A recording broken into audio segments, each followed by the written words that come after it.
안녕하세요. 남인숙 작가입니다. 책 읽어주는 채널. 오늘 읽어드릴 책은요. 이 책이에요. 묵직해요. 보이시나요? 네, 바로 로버트 그린의 유혹의 기술이라는 책이에요. 세상을 살다 보면 유혹을 필요로 할 때가 있죠. 그건 꼭 이성을 유혹하는 데만 필요한 게 아닌 것 같아요.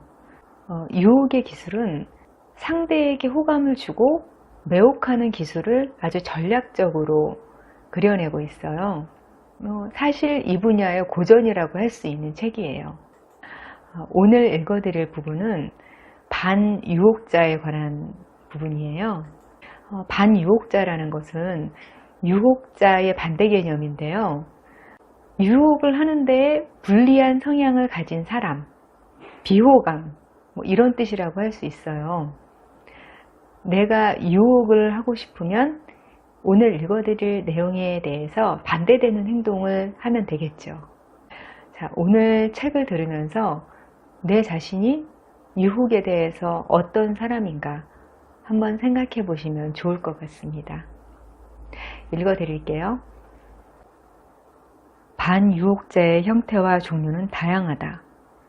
하지만 공통점이 있는데 바로 불안감이다. 이 불안감에서 유혹을 거부하려는 특성이 나타난다. 우리 모두는 불안에 시달린다. 하지만 우리는 이와 같은 불안 심리를 극복할 수 있다.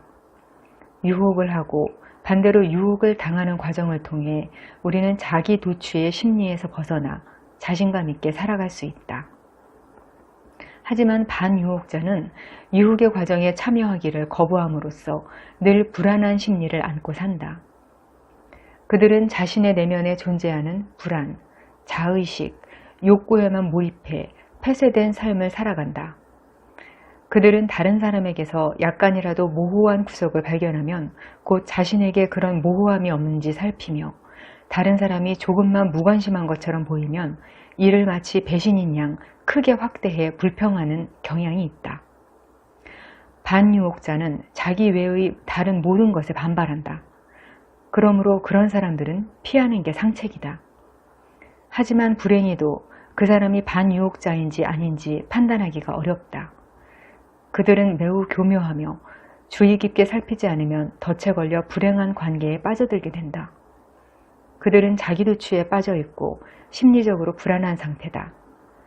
그러므로 그들의 심리 상태를 드러내는 여러 가지 증세를 유심히 살펴야 한다. 예를 들어 인색하거나 지나치게 논쟁을 좋아하고 매사에 비판을 일삼는 모습을 보이면 반유혹자일 가능성이 높다. 이들은 때로 아부에 가까운 말로 접근해 상대를 잘 알지도 못하는 상태에서 사랑한다고 고백하기도 한다. 또한 상대에게 세심한 주의를 기울이지 않는다. 따라서 상대의 특별한 점을 발견할 수 없기 때문에 진지한 사랑의 관계를 구축해 나갈 능력이 없다. 우리 모두는 한두 가지씩 반유혹자의 특성을 가지고 있다. 그런 부정적인 특성을 찾아 제거한다면 우리는 더 많은 유혹의 힘을 발휘할 수 있다. 관대하지 못하다고 해서 반드시 반유혹자의 기질을 지녔다고 말할 수는 없지만 대개 인색한 사람은 별로 유혹적이지 못한 것이 사실이다. 유혹자가 되려면 먼저 개방적이어야 한다. 돈을 잘 쓰지 않는다는 것은 다른 부분에서도 관대해지기 어렵다는 뜻이다. 그러므로 먼저 인색한 태도를 버려야 한다. 인색함은 유혹자가 되는데 가장 큰 걸림돌이다. 유혹자가 되려면 반유혹자의 기질이 뿌리를 내리기 전에 그 싹을 잘라버려야 한다. 다음은 반유혹자의 주된 유형들이다. 조급한 성격의 소유자. 유혹이란 시간이 필요한 종교의식과도 같다. 유혹의 과정을 즐겁게 받아들일 수 있어야 한다. 기다리면 기다릴수록 기대감도 커지게 된다. 따라서 조급함은 금물이다. 조급한 성격을 가진 사람은 자신의 욕구를 충족시키기에 급급할 뿐 상대방을 전혀 배려하지 않는다. 인내심을 가진다는 것은 곧 상대를 배려하는 행위다. 인내심으로 상대를 대하면 반드시 좋은 인상을 주게 되어 있다. 하지만 조급한 행동은 반대의 결과를 낳는다. 관심이 있다고 해서 성급하게 접근하면 상대의 기분을 상하게 만들기 쉽다. 그러므로 자기중심적인 사고방식을 버려야 한다. 자기중심적인 사고를 가진 사람은 기다릴 줄 모르고 상대에게 거절을 당했을 때는 과잉 반응을 하게 된다. 왜냐하면 이런 사람들은 대개 열등감에 사로잡혀 있기 때문이다. 만일 성격이 조급한 사람이 사랑을 고백해올 경우에는 먼저 그를 시험하는 것이 필요하다. 시험의 방법은 기다리게 하는 것이다. 그런 다음 어떤 반응을 보이느냐에 따라 대응 전략을 세우면 된다. 아첨꾼. 아첨꾼도 조급한 성격의 소유자와 마찬가지로 성급하게 사랑을 고백한다. 그런데 아첨꾼에게 속아 넘어가는 사람들이 의외로 많다. 우리는 사랑하는 사람을 이상화하려는 경향이 있다. 하지만 사랑이 무르익으려면 어느 정도 시간이 필요하다. 아첨꾼은 입에 침이 마르도록 상대를 치켜 세운다. 누구나 칭찬을 들으면 기분이 우쭐해지기 마련이다. 하지만 한 걸음 물러나 생각해보면 근거 없는 칭찬인 경우가 많다. 아첨꾼에게 속지 않으려면 자기 내면의 소리에 정직하게 귀 기울일 줄 알아야 한다. 아첨꾼에게 넘어가 몸과 마음을 주고 난 뒤 돌아오는 것은 공허한 자책감일 뿐이다. 아첨꾼은 상대를 손에 넣을 생각만 할 뿐 진정한 사랑을 할 능력이 없다. 이들은 마치 아무리 물을 부어도 결코 채워지지 않는 깨진 독과 같은 욕망을 가진 존재일 뿐이다. 학대를 당해도 웃으면서 노예처럼 구는 사람도 아첨꾼이다. 이런 유형의 사람을 보면 과연 주관이 있는지 의심스럽다. 자신의 생각을 말하지 않고 무조건 상대의 비위를 맞추는 데 급급한 사람과는 관계를 유지할 필요가 없다. 도덕주의자. 유혹은 게임이다. 따라서 유혹의 게임을 하기 위해서는 가벼운 마음이 필요하다. 사랑과 유혹 앞에서는 모든 것이 평등하다. 거기에는 도덕이 비집고 들어갈 틈이 없다. 하지만 도덕주의자는 모든 것을 진지하게만 생각하려고 한다. 이들은 낡은 도덕관을 가지고 상대를 자신의 도덕 원칙에 복종시키려 한다. 상대를 자신이 생각하는 더 나은 사람으로 만들려 하기 때문에 끊임없이 비판하고 판단한다. 이들은 비판과 판단이 마치 인생의 유일한 낙인 양 행동한다. 이들은 주위에 있는 모든 사람을 지배하려 할 뿐 다른 사람의 즐거움을 배려하지 않으며 다른 사람의 생각을 수용하려 들지 않는다. 한마디로 이들에게는 포용력이 없다. 이들은 대개 겉으로 보기에도 꼬장꼬장한 태도를 지니고 있다. 이런 사람과 마주치면 비판을 받기 쉬우므로 되도록이면 상대하지 않는 것이 좋다. 구두쇠. 돈에 인색한 사람은 성격에도 문제가 있다. 그는 자신을 개방하지도 않을 뿐더러 손해를 감수하려 들지도 않는다. 인색함은 반유혹자의 기질 가운데 가장 나쁜 기질이다. 절대 인색하게 굴어서는 안 된다. 구두쇠는 대부분 자신의 문제를 모른다. 그들은 다른 사람에게 조금만 나누어 주어도 마치 엄청난 자선을 베푼 것처럼 생각한다. 자신을 객관적으로 살펴보기 바란다. 대개는 자신에게 구두쇠 기질이 있다는 사실을 발견할 것이다. 돈이든 자기 자신이든 늘 베풀려고 노력하라. 그러면 유혹의 힘을 발휘할 수 있다. 물론 지나치게 많은 것을 베풀어서도 곤란하다. 너무 많은 것을 주면 마치 상대방을 돈으로 사려는 듯한 부정적인 인상을 심어주기 쉽다. 소심한 사람. 소심한 성격은 지나치게 강한 자의식에서 비롯된다. 소심한 사람을 보면 처음에는 상대방이 자신을 의식해 저렇게 행동하는구나 싶어 은근히 우쭐해지기 쉽다. 하지만 사실은 그 반대다. 소심한 사람은 자신만을 생각할 뿐이다.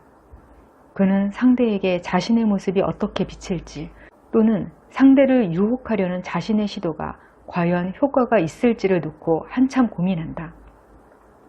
소심한 사람을 대하다 보면 자신까지 소심해질 수 있다. 소심한 사람은 전염성을 가진다. 소심한 성격으로는 유혹에 성공하기 어렵다. 유혹하는 도중에 소심함을 보이면 모든 것을 망치게 된다. 유혹에서 가장 중요한 것은 대담성이다. 기회가 무르익었다고 생각되는 순간이 오면 상대에게 멈추어 생각할 여유를 주어서는 안 된다. 소심한 사람은 타이밍에 대한 감각이 없다. 소심한 사람이라도 잘 길들이면 나아질 거라고 생각하면 오산이다. 그들은 시간이 흘러도 소심한 성격을 버리지 못한다. 자기를 벗어버리고 밖으로 나오기를 두려워하기 때문이다. 수다쟁이, 은근한 눈길, 간접적인 행동, 매력적인 외모는 유혹을 불러일으키는 중요한 요소다. 물론 말도 단단히 한 몫을 한다. 하지만 말이 너무 많으면 유혹의 힘을 발휘할 수 없다. 말이 많으면 깊은 감정을 느끼기 어렵고 정신이 분산된다. 대개 말이 많은 사람은 자기 자신에 대한 말을 늘어놓기 일쑤다. 그들은 상대가 지루해한다는 사실을 결코 의식하지 못한다. 사실 수다쟁이의 심리 저변에는 이기심이 도사리고 있다. 이런 사람은 상대하지 않는 것이 좋다. 상대할수록 증세를 더욱 악화시킬 뿐이다. 유혹을 하려면 우선 말을 절제하는 방법을 배워야 한다. 과민한 사람. 성격이 과민한 사람은 매사에 지나치게 예민하게 반응한다. 그들은 상대의 모든 말과 행동이 자신을 향한 것이라고 생각한다. 유혹의 과정에서 전략상 잠시 거리를 두게 되면 이런 사람은 그 일을 마음에 품고 있다가 내가 싫어진 것이냐며 원망과 불평을 털어놓는다. 이들은 징징거리며 불평을 늘어놓는 습성이 있다. 유혹에서 이런 습성은 큰 걸림돌이다. 상대가 과민한 사람인지 아닌지 알고 싶다면 그를 주제 삼아 가벼운 농담이나 이야기를 해보라. 다른 사람은 모두 웃더라도 그는 결코 웃지 않을 것이다. 웃음은커녕 그의 눈빛에서 증오심을 발견하게 될 것이다. 이런 과민한 성격이 자신에게도 있다면 과감하게 제거하라. 과민한 성격의 소유자에게는 사람들이 모여들지 않는다. 속물. 유혹을 하려면 세심한 부분까지 주의를 기울여야 한다. 하지만 속된 성격의 소유자는 옷차림이나 행동에 전혀 신경을 쓰지 않는다. 때로는 태도나 외양을 조금 바꿀 필요가 있는데도 아예 그런 생각을 하지 못한다. 그뿐만이 아니다. 공개적인 자리에서 아무 말이나 마구 짓거려댄다. 한마디로 이런 사람은 타이밍이나 상대의 취향을 전혀 고려하지 않고 무분별한 말과 행동을 일삼는다. 다른 사람의 눈총이나 생각을 전혀 고려하지 않는 속된 성격의 소유자는 가까이 하지 않는 것이 좋다. 혹시라도 이런 성격이 자신에게서 발견되거든 신속하게 제거하라. 유혹자가 되기 위해서는 재치 있고 멋도 알고 상대를 세심하게 배려하는 눈이 필요하다. 자, 다음으로는 반유혹자의 사례를 소개하고 있는데요. 그 중에 몇 가지만 소개해 드릴게요. 사례 1. 상대의 마음에 관심이 없는 사람들. 로마 황제 아우구스투스의 손자 클라우디스 1세는 어렸을 때부터 전응아 취급을 받았다. 가족들 모두가 그를 학대했다. 특히 그의 조카였던 칼리굴라는 걸핏하면 재미삼아 그를 괴롭혔다. 칼리굴라는 그가 바보 같다는 이유로 궁전 주위를 달리게 했으며 식사 시간에 흙이 묻은 신발을 그의 손에 붙잡아 매는 따위의 장난을 쳤다. 클라우디우스는 나이가 들수록 더욱 바보가 되는 것 같았다. 그 덕분에 그의 친척이나 가족들은 끊임없이 암살의 위협을 당하는 와중에도 혼자서만 별탈 없이 지낼 수 있었다. 그러던 중 41년에 비밀 결사대가 칼리굴라를 암살하고 클라우디우스를 황제로 옹립하는 사건이 일어났다. 이 사건은 클라우디우스뿐만 아니라 모든 사람을 놀라게 했다. 정치에 흥미가 없던 클라우디우스는 측근들에게 정치를 맡기고 자신이 좋아하는 일을 하며 시간을 보냈다. 클라우디우스의 아내 발레리아 메살리나는 로마에서 가장 아름다운 여성 가운데 하나였다. 클라우디우스는 그녀를 좋아했지만 그녀에게 아무런 관심도 기울이지 않았다. 결국 그녀는 다른 남자와 애정 행각을 벌이기 시작했다. 처음에는 조심스러웠지만 나중에는 남편이 전혀 무관심한 것에 화가 나서 드러내놓고 방탕한 생활을 즐겼다. 그녀는 궁전 안에 자기만을 위한 방을 지어놓고 여러 남자들과 환락에 빠졌을 뿐만 아니라 심지어는 로마에서 가장 악명 높은 매춘부의 이름을 문에 새겨놓고 그녀를 닮으려고 애쓰기까지 했다.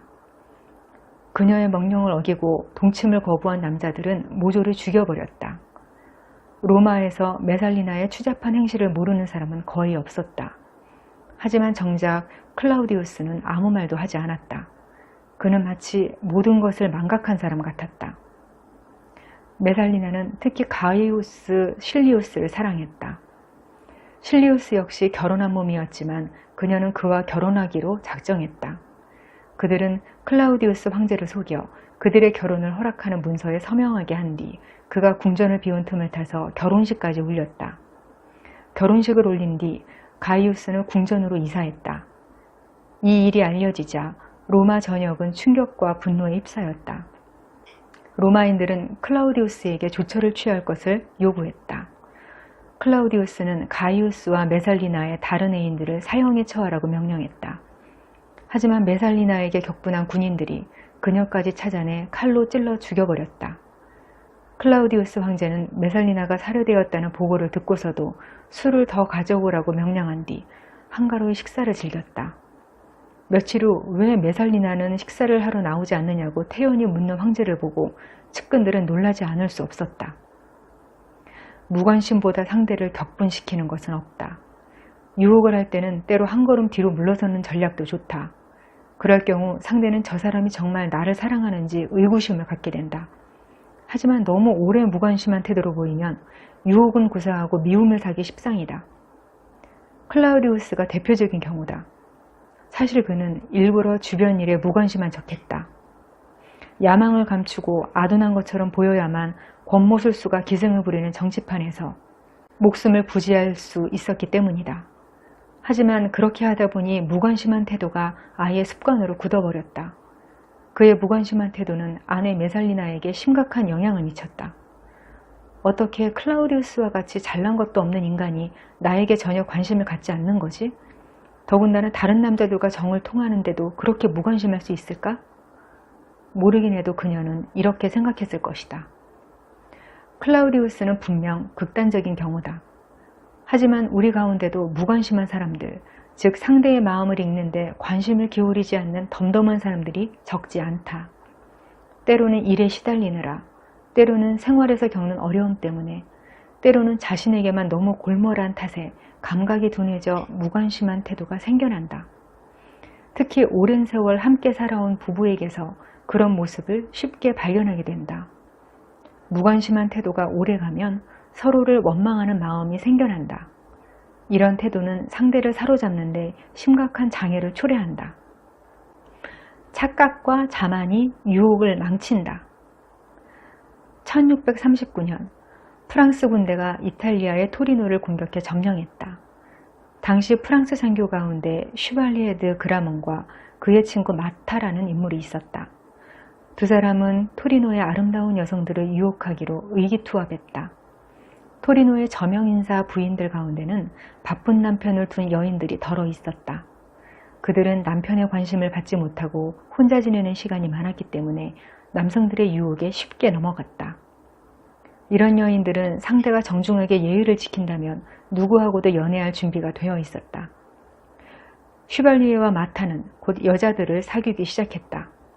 슈발리에는 생제르맹이라는 아름다운 여인을 선택했다. 그녀는 곧 약혼할 남자가 있었다. 한편 마타는 그녀보다 나이와 경험이 더 많은 세낭트 부인을 선택했다. 슈발리에와 마타는 상대 여성의 취향에 맞게 각각 녹색 옷과 푸른색 옷을 차려입었다. 사귀기 시작한 지 이틀째 되는 날, 그들은 도시 외곽에 있는 한 궁전을 방문했다. 슈발리에는 자신의 매력을 한껏 발산했다. 생제르맹은 그의 재치와 농담에 웃음을 터뜨리며 즐거워했다. 하지만 마타는 별로 신통치 않았다. 그는 신사도를 지키며 여자를 유혹할 만큼 인내심이 없었다. 그는 세낭트 부인과 산책을 하면서 그녀의 손을 덥석 잡고 애정을 고백했다. 마타의 과감한 태도에 놀란 부인은 토리노로 돌아오자 그를 쳐다보지도 않고 가버렸다. 마타는 그녀가 화났다는 사실을 전혀 눈치채지 못한 채 오히려 그녀가 감정을 주체할 길이 없어 그런 것이라고 생각했다. 하지만 그녀가 갑작스레 자리를 뜬 것을 의아하게 여긴 슈발리에는 그녀를 찾아가 자초지종을 물었다. 그녀는 마타가 예의를 저버린 채 무례하게 행동했다고 말했다. 슈발리에는 웃으면서 속으로 자기가 세낭트 부인을 유혹했더라면 그런 일은 일어나지 않았을 것이라고 생각했다. 그 뒤에도 마타는 상대의 마음을 전혀 알아채지 못했다. 그는 세낭트 부인의 남편을 방문하지도 않았는데 이는 당시의 관습을 무시하는 처사였다. 더욱이 그는 그녀가 좋아하는 색깔의 옷을 입지도 않았다. 한 번은 둘이 말을 타고 산책을 하는데 그가 갑자기 토끼를 쫓기 시작했다.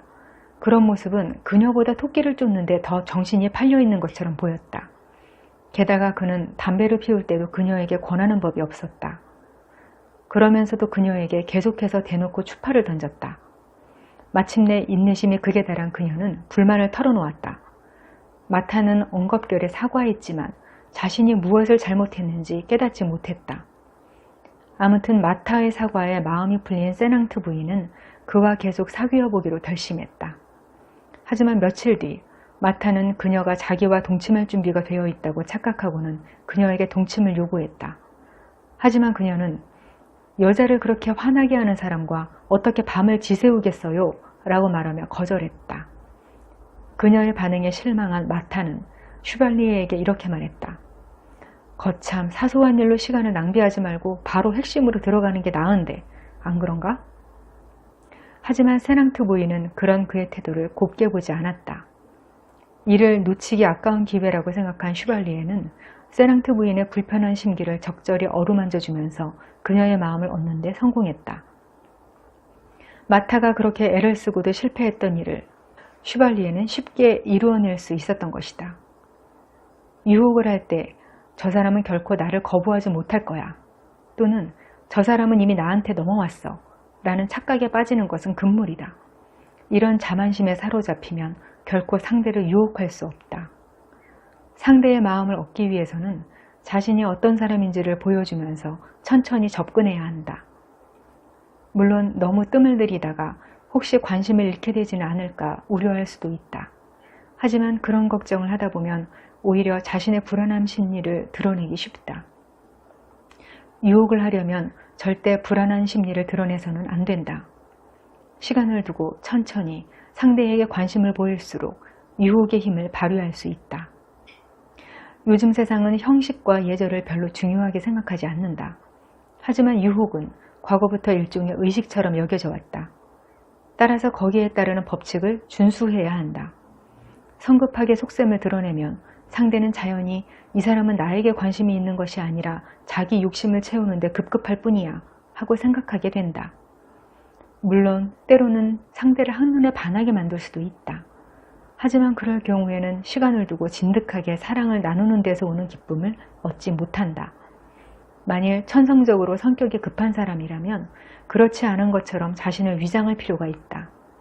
자신을 억제하면 할수록 상대를 더욱 깊이 유혹할 수 있다. 흥미롭게 읽으셨나요? 저도 이 책을 다시 읽어보니까 저 자신에 대해서 돌아보게 되네요. 저는 결혼을 했으니까 이제 남자를 유혹할 일은 없습니다.